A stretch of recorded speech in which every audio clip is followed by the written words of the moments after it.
binuri baharihi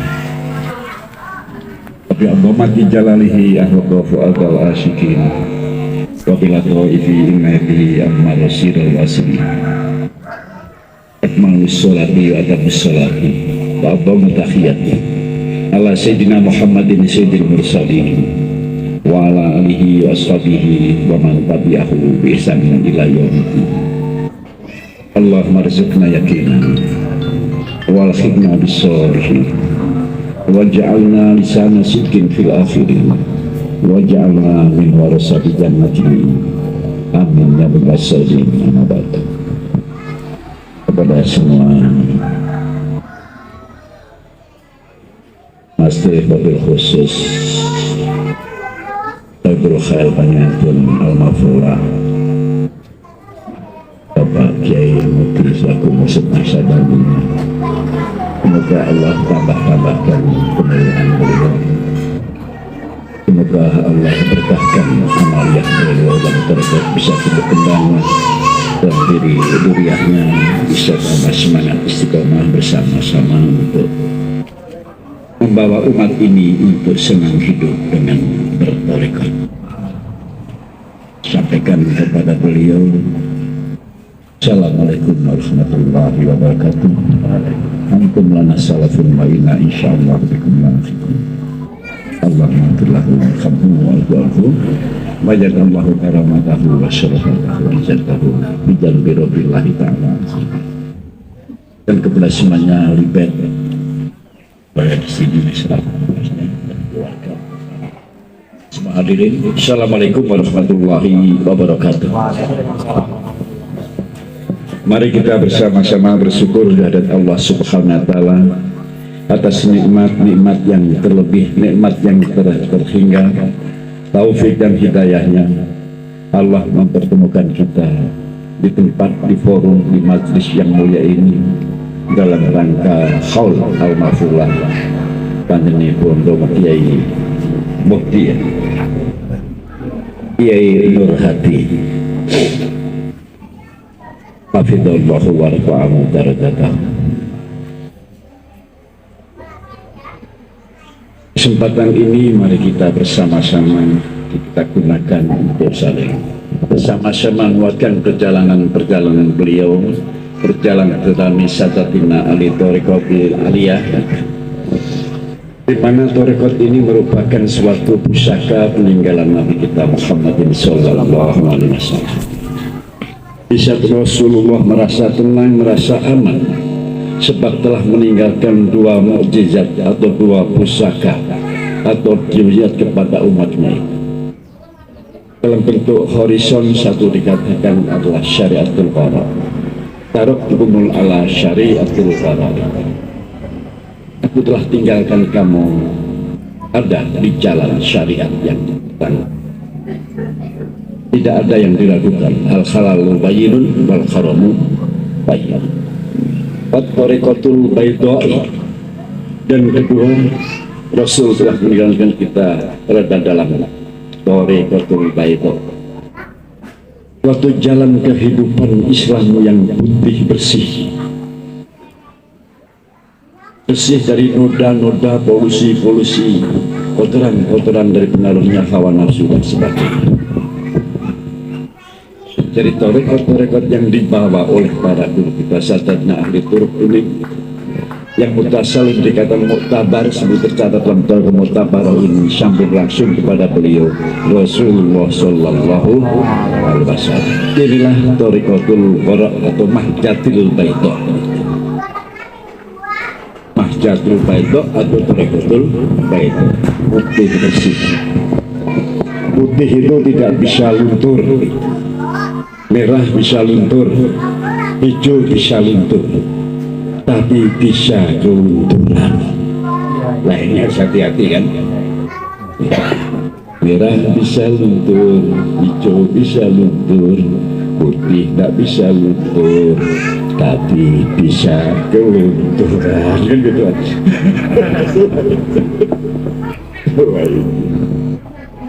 Tapi tidak mengapa, kita harus menjaga itu sedikit demi sedikit, kita menjaga keputihan, kebersihan dan barat berketul baik.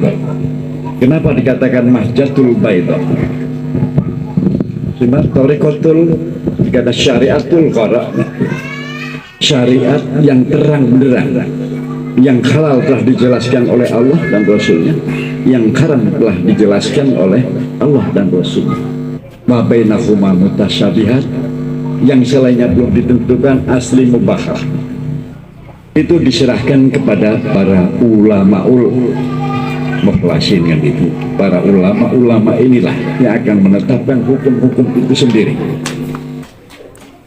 Nah, di dalam hukum-hukum syariat ini kita serahkan kepada beliau-beliau yang duduk merasa di dalam Nahdlatul Ulama.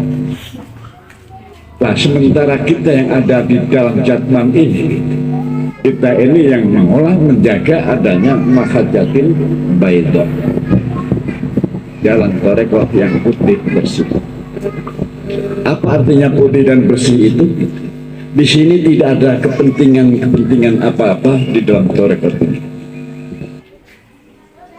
Tarekat ini hanya berjalan untuk menuju tauhid yang hakiki, agar kita bisa selalu sambung usul kepada Allah Subhanahu wa Ta'ala. Dengan sambung usulnya kepada Allah itu, agar di perjalanan hidup kita dalam meniti jalan syariat yang terang benderang itu selalu dicahayai oleh matahari di dalam diri kita ini, hati nurani yang selalu sambung kepada Allah, menerangi pikiran kita, menerangi jiwa kita, untuk kita bisa memahami bagaimana perjalanan syariat itu supaya tepat sasaran, supaya perjalanan syariat ini sampai mencapai kepada hakikat. Ini tugas daripada tarekat. Jadi kalau kita katakan berapa bedanya syariat dan tarekat, syariat dan tarekat ini bukan dibandingkan. Semua agama Allah ini secara utuhnya dikatakan as-syari'atul khalidah, syariat yang abadi. Hanya semua perjalanan syariah ini ada tujuannya untuk menuju kepada hakikat. Contohnya syariat, Allah perintahkan sholat. A'udzubillahi minasyaitonir rajim. Wa aqimus sholata lidzikri. Tegakkanlah sholat, tegakkan sholat. Apa tujuan sholat? Agar kamu selalu ingat kepada Aku Allah.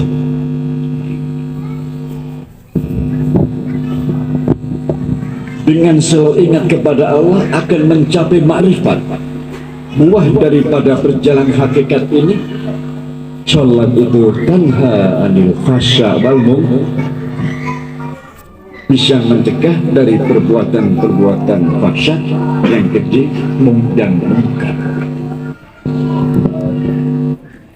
Maka untuk menuju kepada ini, menyambungkan syariat dan hakikatnya ini, ada jalan yang namanya tarekat. Jadi tarekat ini merupakan mutammimat min a'mali syari, untuk menyempurnakan pengamalian syariat agar syariat ini bisa berjalan secara utuh, secara kafah, hingga menghasilkan tujuannya sampai kepada hakikat. Akhirnya membuahkan buah yang namanya ma'rifat, yaitu bisa tanha anil fahsya wal ini sepintas gambaran suatu tarekat. Maka pembinaan tarekat itu pembinaannya adalah dalam 3 program: takholi, tahali, dan tajawuz. Takholi itu kita menyepikan, membersihkan daripada watak-watak yang buruk di dalam diri kita. Dimulai dari tazkiyatun nafsi, membersihkan nafsu ini dari karakter-karakter watak-watak yang tidak terpuji. Ini tugas pendidikan dalam tarekat. Nah, ini bersih, insya Allah terjaga, pikiran-pikiran kita ini akan selalu bisa berpikir yang positif. Pikiran-pikiran negatif itu adalah pikir yang selalu didominasi oleh hawa nafsu ini. Bila watak-watak buruk ini telah kita kubur sedikit demi sedikit, insya Allah kita menuju kepada kebersihan. Ini yang dikatakan tidak ada kepentingan, menuju kepada menetralisir diri dari pengaruh-pengaruh emosional. Kalau bahasa tarekat namanya tajarrud.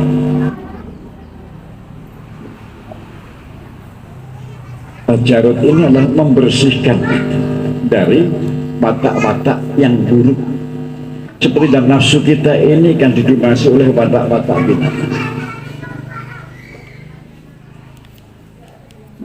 Watak-watak emosional ini semua dalam martabat binatang.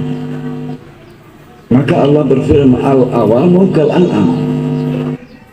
Orang awam ini secara umumnya orang itu didominasi oleh emosinya. Mereka didominasi oleh watak-watak binatang.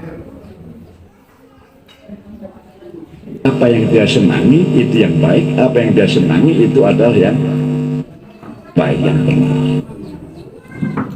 Nah, ini kemudian kita bersihkan oli. Kemudian kita hias dengan watak-watak yang baik, namanya tahalli. Watak-watak yang baik itu diambil dari mana? Akhalu karimah, dari pribadi beliau Rasul Sallallahu Alaihi Wasallam. Itu manusia contoh terbaik di alam semesta ini, yang bersih dari kotoran-kotoran emosional, kotoran-kotoran dosa dan sebagainya adalah beliau Muhammad Rasulullah Sallallahu Alaihi Wasallam. Maka kaum tarekat ini, guru yang sebenarnya guru itu siapa? Ya beliau Rasulullah.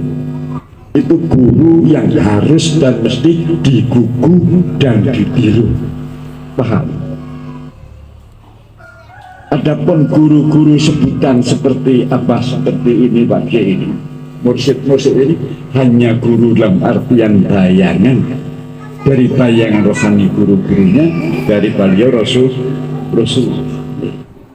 hanya kepanjangan tangan. Yang digugu, ditiru bimbingan dan ajarannya. Kelakuannya jangan ditiru, nanti kualat.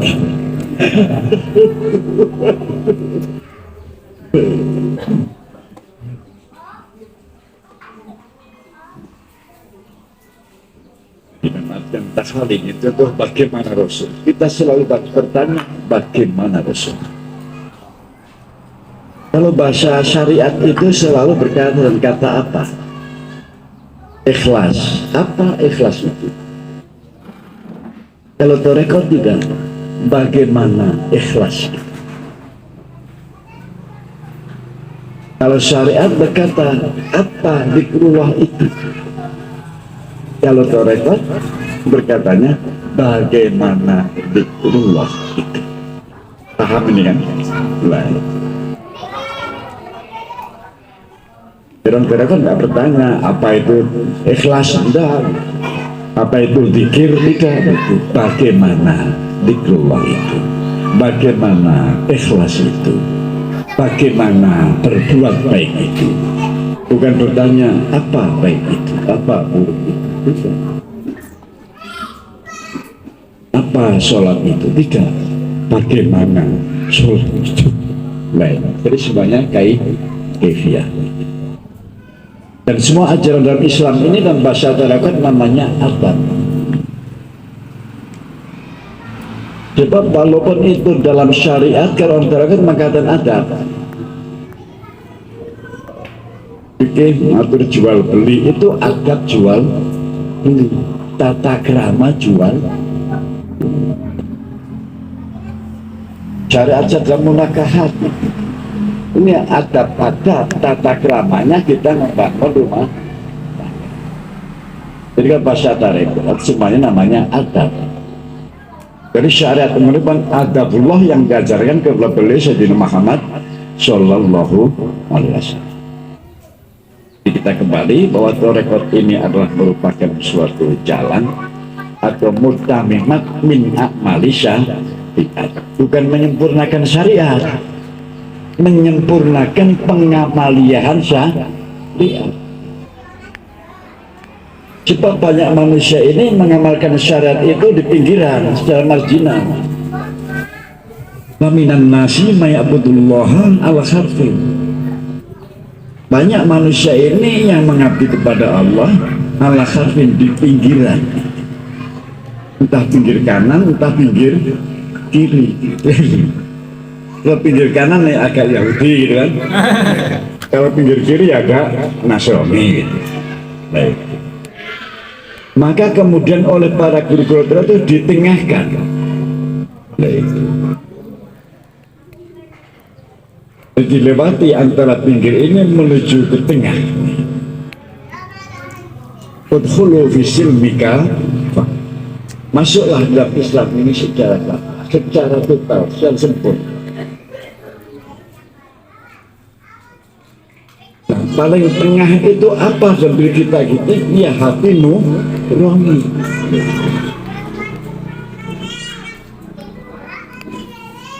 Jadi badannya kita juga melakukan aturan agama Allah. Ini yang diatur oleh hukum-hukum fikih kita,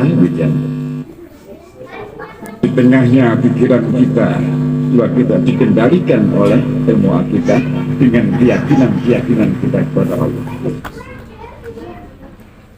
Di dalam hati nurani kita itu di tengah diatur oleh perbuatan yang namanya